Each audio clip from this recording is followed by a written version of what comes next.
MMAOB Daily podcast. I'm your host, as always, Adam Martin, taking you guys through the latest in the world of MMA. You guys can follow me on Twitter at MMAdamMartin. This podcast, as always, is available at MMAOddsBreaker.com and our YouTube channel. Please like, share, subscribe, tell your friends about it. Also, check me out at bjpenn.com and MMARings.net. So we had a great card this weekend, UFC Vancouver. I'll be talking about that. A couple of fight announcements, but most of this podcast will be dedicated to what was, I think, one of the best cards of the year. It was an amazing card. So I'll get right into that right now. Let's start with the main event and work our way down. Justin Gaethje defeats Donald Cerrone via first-round TKO punches. Great performance by Gaethje here. 3 straight knockouts in the first round for Justin Gaethje. So he's just looked absolutely fantastic lately and really has become a technician in the cage. Not as much of a brawler as he was in those Poirier-Alvarez and even the Johnson fights. He's really become more technical and picking his shots better. Looked amazing once again. Beating a guy like Cerrone in the fashion he did, that's really impressive. And it puts Justin Gaethje in an elite at 155 once again. So anyone who's followed me for like the last 5 or 6 years knows how much I love this guy. He is one of the most exciting, if not the most exciting fighters in the sport. Just a joy to watch. And another great performance by him. So awesome performance. And for Cerrone, obviously a disappointing loss. That's 2 straight losses now by TKO. The other one to Tony Ferguson, of course, after 3 straight wins. So that's kind of disappointing for Cerrone and his fans. But, 36 years old, I think that was expected. He looked great, obviously, against Iaquinta, Hernandez, and Perry, but he's kind of come down to earth a little bit lately. So Cerrone's still one of the best in the world, no doubt about it, but I don't think he's an elite guy anymore. And I think the Gaethje and Ferguson fights prove that. So there's a few things to unpack from this fight. First off, I want to talk about the stoppage. Bad stoppage by referee Jared Villal. This guy is just not a good referee. I've talked about him in the past on my Twitter. I actually Googled my name with his name, and I was like, I'm pretty sure I've talked about this guy being a terrible ref before. And of course, something came up from like 2017 where I criticized his reffing. And also, I think there was something even from like 2015 where someone responded to me saying this guy wasn't a great ref. So we've seen him blow many stoppages. I actually posted something about him just, blowing this stoppage. And Mitch Clark, former UFC fighter, he chimed in and said, this guy's just not a good ref. So you got fighters saying this guy's not good at his job. And it doesn't make sense why he was doing the main event. You have Jason Herzog on the same card. And I saw Jason, and he sent a tweet out saying that Darren was in a tough position with this fight. The stoppage was tough for any ref. That's what he says. But I think he's just being nice. Jason Herzog is one of the best in the business, no doubt about it. He should have been in the main event. They gave Jaron Villal the chance to do it because he's a Canadian ref, but it obviously should have been Jason Herzog because he's the best ref in the card. As far as best referees in the business, I think Jason Herzog's probably in the top 5. Right now, I think Mike Beltran, the guy with the long beard, I actually think he might be the best ref in this sport right now.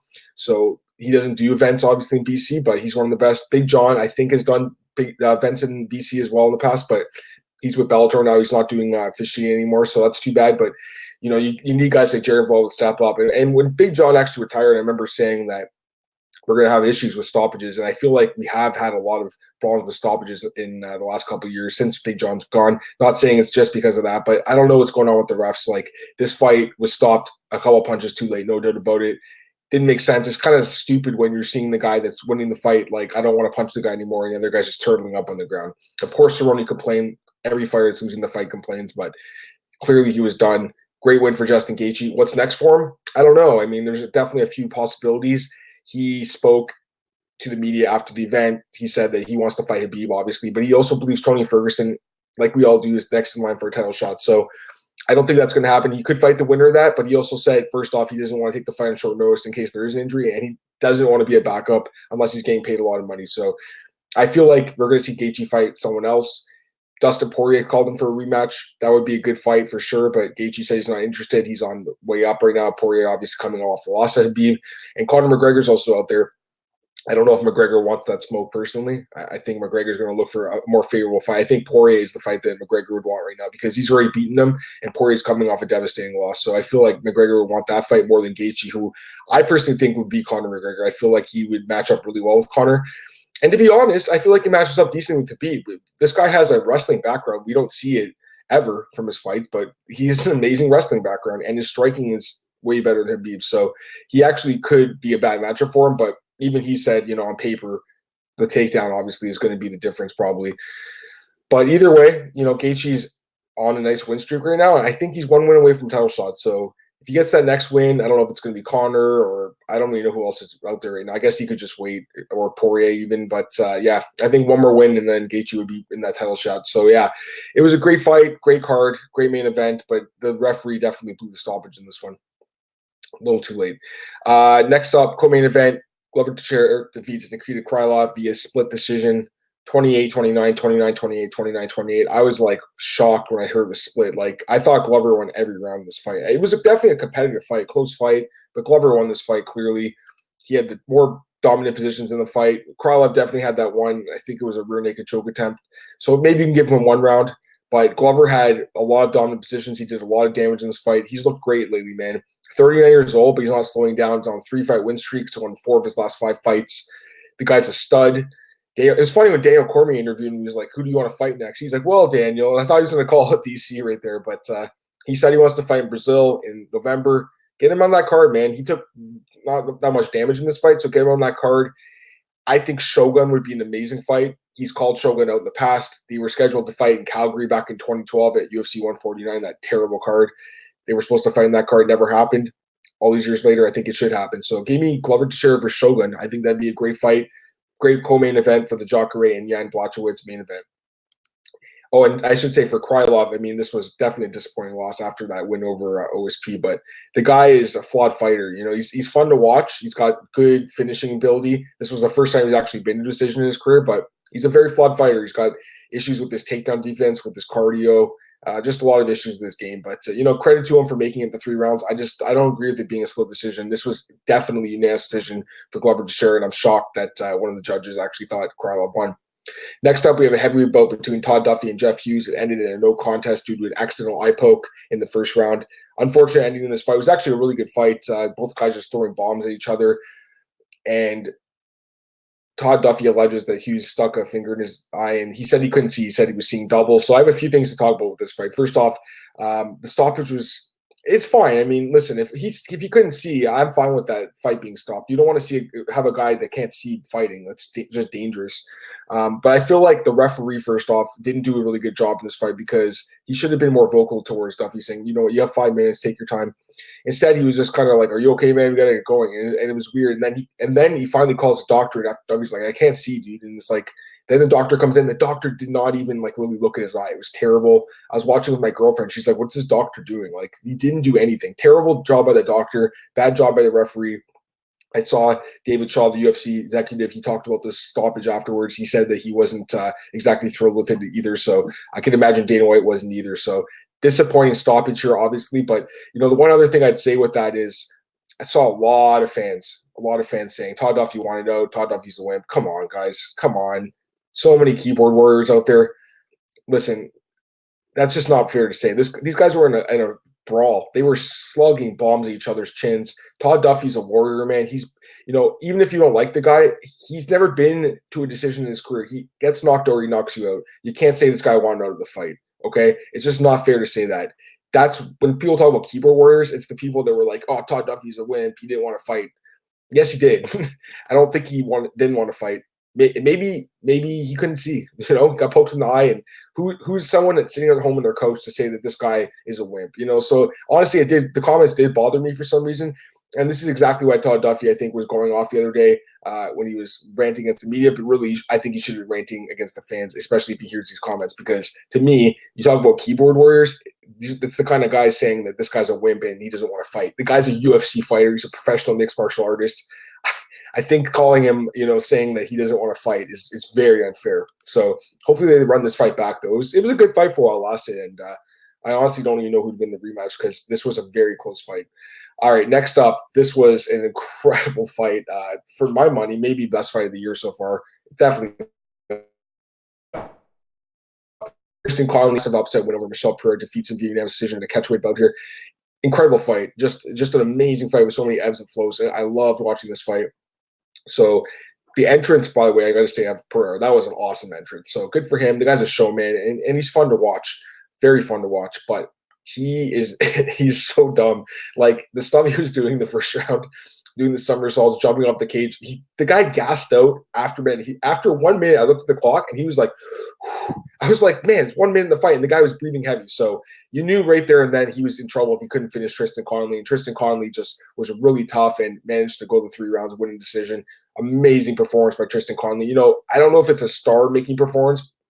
I don't think that's fair to say, but definitely it was one of those epic performances, I think. It reminded me of kind of Mark Hominick and Jose Aldo in that fight in Toronto back at UFC 129, although obviously Hominick didn't win, but just like the way the crowd kind of got behind their Canadian fighters. So that was really cool.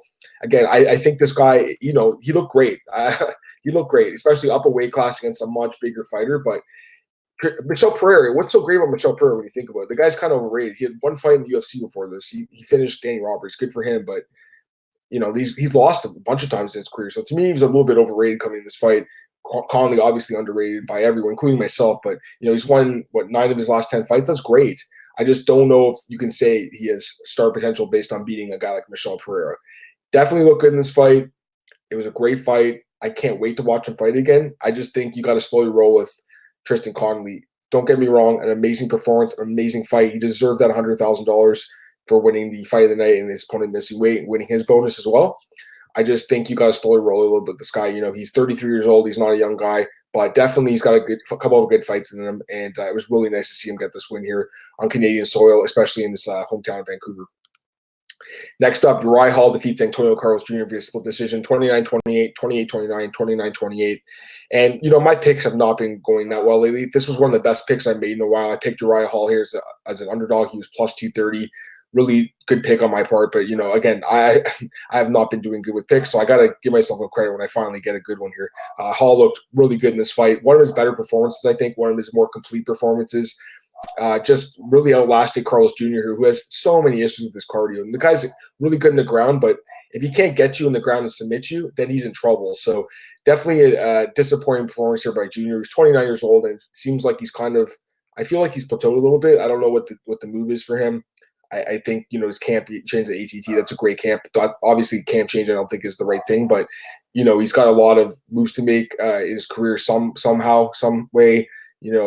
Maybe it's a change in weight class. I think that might be a good move for him, moving up a weight class. He has fought at light heavyweight and heavyweight in the past, so maybe moving up to light heavyweight will help his cardio. That could be the move for him. I don't know if the camp changes it, but for Uriah Hall, the camp change definitely worked. Going to Fortis, great gym. They're on fire right now, and Uriah Hall looked good in this fight. So good for him. He's actually won 3 of his last 4 fights. After the fight calls out Israel Adesanya, he will not be getting that fight. Obviously, Uriah Hall he's a top 15 guy, maybe a top 10 guy, especially with all these guys like Jacare and Weidman moving up. Maybe he's top 10 now, but for the most part, I think he's a top 15. He's more than a gatekeeper, but he's not a contender by any means. So calling out Adesanya, whatever. Hey, you know what? Why not call him out? But he won't be getting that fight. Either way, great performance by him. And opening up the main card, an incredible submission here by Misha Cirkunov, finishing Jimmy Crute with the Peruvian necktie in the first round. So I've seen the Peruvian necktie before, and as soon as he hit it, I was like, oh my God, he's got a Peruvian necktie. And I couldn't believe it. So some people obviously have never seen this submission before. It's very rare. There's only been one other time in the UFC, CB Dalloway, he got one. So it's very rare. There's also Brad Pickett in WC got one, and Pat Curran in Bellator got one. So I've seen this a few times. Very rare submission. One of my favorite submissions. An incredible submission for sure. You don't see it very often. And of course, he won a bonus for his performance here. And he needed this. Coming off of a devastating knockout loss to Johnny Walker, Misha Cirkunov needed to win this fight. So great performance by Misha Cirkunov. You couldn't be happy for this guy. Obviously, with his wife going through the cancer treatments and stuff, it's definitely, I think, much needed for him to get the win, save his job, and get that bonus. So great performance by Cirkunov. Crute, first loss of his career, only 23, though. He'll bounce back. He's got some stuff in this game he needs to work on, obviously, submission defense. And I feel like, he is a bit of a front runner in this fight. He looked good at first, and then once the going got tough, he kind of faded a little bit. So that's disappointing. But he looked good at times in this fight too. And I think the fight was actually close to being stopped at one point when he was just laying those nasty hammer fists on Misha's face. So good for Misha for composing himself, getting that submission, proving necktie. Misha Cirkunov, incredible. All right, let's talk about the prelims here. Augusto Sakai defeats Marcin Tybura via first round knockout, and this was kind of the performance I think this guy needed. He's looked just okay in the UFC, but man, this was a great performance. So somehow he's actually won 5 straight fights, and 4 of the last 5 by knockout. So good for this guy. it seemed like he was kind of on the path just becoming like a decision machine, but man, he needed this and he got it. So great win here for Augusto Sakai. He's 3-0 now in the UFC. 14-1-1 in his career, one loss in his career to Chia Kongo by split decision. So Chia Kongo, obviously, especially at that time, was on a nice roll. This was a good win for Sakai. Clearly a top 15 guy. Is he a top 10 guy? I don't know, but I'd like to see him fight someone in the top 10. Not sure who's next for him, but clearly deserves that top 10 guy after this win over Marcin Tybura in such incredible fashion. It's too bad he didn't win a bonus, but there was better performances on the main card. Next up, Miles Johns defeat Cole Smith via split decision, 28-29, 29-28, 29-28. This was a really close fight, but I did think Johns won. Just I think his work rate was a bit higher, and I think Cole Smith was relying too much on pushing him against the cage. It doesn't really work as much in 2019. It would have worked a few years ago, but I feel like Johns was able to land better strikes in this fight and just kind of showed the judges he was the better fighter. So Miles Johns gets the win, a hard-fought win. And, I think this is proof that the Contender Series is just a step below the UFC. It's great. I love Contender Series, but this guy was like an absolute stud on the show. And then he goes to the UFC and he barely gets by someone who I think's kind of like a journeyman in Cole Smith. I mean, I know he was an undefeated fighter, but he is a little bit older for a prospect. So Cole Smith, decent fighter, but Miles Johns clearly has the better ceiling. Excuse me. Next up, Hunter Azure defeats Brad Katona via unanimous decision, 28-29, 30-27, 29-28. Very close fight. I think this one could have gone either way as well. I did pick Azure as an underdog, so I'm glad he won the fight. But I think Katona easily could have got the decision. For Katona, that's actually 2 straight losses now. That's not good. But for Azure, coming off Contender Series, once again, just like Miles Johns, he comes in and fights a guy who's like a lower level bantamweight and barely escapes by him. So good for Azure. Maybe the Johns fights next for him. They could do Johns versus Azure. I'd actually like to see that fight. I think it makes sense. And then you could do Cole Smith versus Brad Katona too. Just the timeline makes sense for both guys. So we'll see what happens. But good win for Azure. Next up, Chas Skelly defeats Jordan Griffin, unanimous decision. 29-28, 29-28, 29-28. And this was a great fight, too. And it was kind of lost in the main card with the Conley Pereira fight. But, man, this was a great fight. Chas Skelly looked really good in this fight. Jordan Griffin looked good, too. But Chas Skelly's ground game was excellent. So good for him. He needed this win after 2 straight losses by stoppage. So good win for Chas Skelly here. I don't know where he goes from here. He's pretty much a gatekeeper, 145, but this was a quality win for him. I hope they don't cut Jordan Griffin. 2 straight losses now, 0-2 in the UFC, but I think he's a fun fighter to watch. Next up, Louis Smolka picks up a first-round knockout win over Ryan McDonald. This was an incredible performance by Smolka. He looked great, man. I know he's sober now. He looked great. Just physically, he looked great, and performance-wise, looked amazing. So great performance here by Smolka. He's won 5 of his last 6, lost the match in his last fight, bounced back nicely here. So good for him. This is a guy that is a very talented fighter, but he's battled a lot of personal demons, and that's tough for anyone to handle. So good for him. Only 28 years old, so still pretty young, and this was a great performance here. So good for Smolka. And again, he was kind of lost in the shuffle on the main card because I think he had a bonus-worthy performance. Just there was better performances on the main card that were fresher in the minds of the UFC brass. And finally, opening up the main card, or the preliminary card, I should say, Austin Hubbard defeats Kyle Prepelic via unanimous decision. 29-28 across the board. Close fight, but Hubbard got the takedowns when he needed and grinded out the decision. Good for Hubbard. Gets his first win in the UFC. And for Prepelic, that's another loss, but they maybe give him another fight in the Canadian card. So overall, this was an amazing card. It was so much fun to watch. So many good fights. And, it's just it's one of those cards. There wasn't actually a lot of finishes. There was only 4 finishes out of the 12 fights. One was in no contest. So actually there were 7 decisions. Is that right? 7, yeah. So it's just proof that it's not necessarily finishes that make a card exciting. It's just good fights, good quality matchups, competitive fights. And this card had all of them. It was an awesome card, one of the best fight nights in recent memory. And the fans of Vancouver were treated to a really good one here. So great card. If I had to rate the card out of 10, I'd give it 9.5 out of 10. It's hard to give a perfect 10 rating. And I don't even know if I've ever given one, but this card, it was close to being as perfect as a fight night as there is. All right, so that's it for UFC Vancouver. Great card, but we move on to UFC Mexico City this weekend in the morning. So tune in for that episode. Before I get out here today, a couple of fight announcements to talk about quickly. UFC Copenhagen, unfortunately, Thiago Alves has had to pull out of his fight with Gunnar Nelson, and now Gilbert Burns has stepped up on short notice to fight Gunnar Nelson. So that's really interesting. Great fight. Love how Gilbert Burns called the shot here. So Gunnar Nelson, let's pull him out here. Gunnar Nelson, he is 17-4-1 in his career. 31 years old. He's actually coming off a loss to Leon Edwards. Split decision, close fight earlier this year, but we know how good his ground game is. Submitted Alex Oliveira the fight before that. So we know how good Gunnar Nelson's ground game is. It's elite. And Gilbert Burns is as well. So Gilbert Burns is actually older than Gunnar, 33 years old.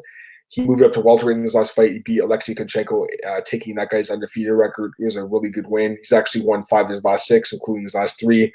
Burns has shown better striking. He's got a great ground game, good wrestling. This is a really, really tough fight to call. The fact he's taking on such short notice and 2 weeks' notice, that obviously hurts. But he took his last fight in short notice and looked amazing as well. So don't write off Gilbert Burns here. This is a close fight. It's a coin flip, in my opinion. And honestly, if Burns had more notice, I'd have to pick him for sure. But with the short notice, it's a tougher sell. Gunnar Nelson is definitely a quality fighter. So I'm on the fence right now. I'll think about it a little bit more, but definitely a close fight and a great fight. And UFC 243 gets another fight here between Brad Riddell and Jamie Mullarkey. Let me pull these guys out. I'm not too familiar with these guys, not going to lie about that. I have heard of Brad Riddell. There were some rumors that he was going to be in the card. I believe he's a teammate of Adesanya or Dan Hooker. I think both those guys. Anyways, he's won 6 of his last 7 fights in MMA. He actually has a knockout win over Kenan Song, which is a pretty good win. Won his last 3 fights. Most of his wins by KO, so that looks pretty good. And then Jamie Mullarkey, another guy I'm not too familiar with, 12-2 record, 25 years old, young guy, won 4 straight fights. He's actually fought Alexander Volkanovski. He got knocked out by him back in 2016. So that's obviously the biggest profile fighter he's fought. He's also fought Martin Wynn, who's a pretty notable fighter and won championship, lost to him as well. So this guy's lost a couple times to notable fighters, but for the most part, looks like a quality prospect. This should be a good card, UFC 243. I think that's all I want to talk about. I'm just going to double check and see if I didn't miss anything. I mean, there were some other news here, like Conor McGregor is out there saying he wants to fight on December 14th in Dublin. The UFC is supposed to be doing an event in Vegas at that time, so I don't know what Conor's saying. Conor, he was a great fighter. He still could be. I just think at this point, like, this guy shouldn't be able to call his shots. He doesn't fight. He gets in trouble with the law. I don't know, man. I've kind of soured on Conor McGregor. I know I'm not the only one. Look at Justin Gaethje, what he says. And I think everything he says is true. George St. Pierre, actually, this is something I want to mention quickly. George St. Pierre and Anderson Silva were both in Las Vegas this weekend doing a promotional thing for Limitless, so it's a men's supplement. And they did a face-off, which was kind of interesting. Excuse me, guys. That fight won't happen, obviously, but it's cool seeing them square off against each other. I mean, this was a fight that we were supposed to see years ago. I wanted to see this fight for a long time, but at this point, I don't see any intrigue anymore. Anderson being in his mid-40s and GSP being retired, there's no intrigue left for me as far as that fight goes. But at a certain point in time, about 10 years, not even 10 years ago, 8 years ago, 7 years ago, I was super interested in that fight. I actually remember I was in Montreal at UFC 154. GSP beat Carlos Condit. It was a really good fight. He had survived a head kick, won the fight. And Anderson still was in the crowd, and he wanted to call out GSP, and that fight never happened. GSP ended up fighting Nick Diaz. Anderson ended up fighting Chris Weidman, got knocked out, and the rest is history. So that was unfortunate, but it was cool seeing them do a little square off. And I have an article at bjpenn.com. You can read it. GSP talked about his top 5 pound-for-pound fighters in the sport. He named Khabib, John Jones, Henry Cejudo, and Manny Nunes. I should say top 4, I guess. He named those four fighters. He said Manny Nunes is the best female fighter ever. But the one thing I want to see that GSP I thought was interesting, he said, these are my top 5 pound-for-pound fighters or whatever, top 4. But he said, this is a very subjective list. And he said, in running, you have Usain Bolt is the fastest man on earth because we've timed it. In the Olympics, we have the strongest man because he's carried the most weight. But in MMA, it's subjective. So I thought that was really interesting. GSP obviously is a genius, a very smart guy, and I thought that was an interesting comment. The only other thing I want to mention quickly is it's not even MMA related, but Floyd Mayweather saying there could be an exhibition rematch with Manny Pacquiao in Japan. Don't know anything about that. He barely gave any details, but that'll be something that people will want to watch. That's for sure. I don't know. Anyways, guys, I think that's all I want to talk about today. You guys can follow me on Twitter at MMAOB. This podcast, as always, is available at MMAOddsbreaker.com. Go to our YouTube channel. Please like, share, subscribe. Tell your friends about it. Check me out at bjpenn.com, MMARings.net. And also, I'll be doing James Lynch's podcast today at 11 a.m. So definitely check that out. Doing the Score MMA podcast, a parting shot reunion. So that should be cool. and tomorrow with Cole Shelton breaking down the UFC Mexico City card at 11 a.m. So, guys, once again, thanks for joining me. Apologize for my voice a little bit. Still not feeling 100%. But I want to say, by the way, thanks for the people that did wish me happy birthday. I appreciate that. Thank you, guys. And it was a good, really good birthday. Spent it with my family, so wouldn't have wanted it any other way. Once again, guys, thanks for tuning in. I'll be back tomorrow morning at 10 a.m.-ish, breaking down whatever happens tonight in the world of MMA. Guys, have a good one. I'll talk to you soon. Bye.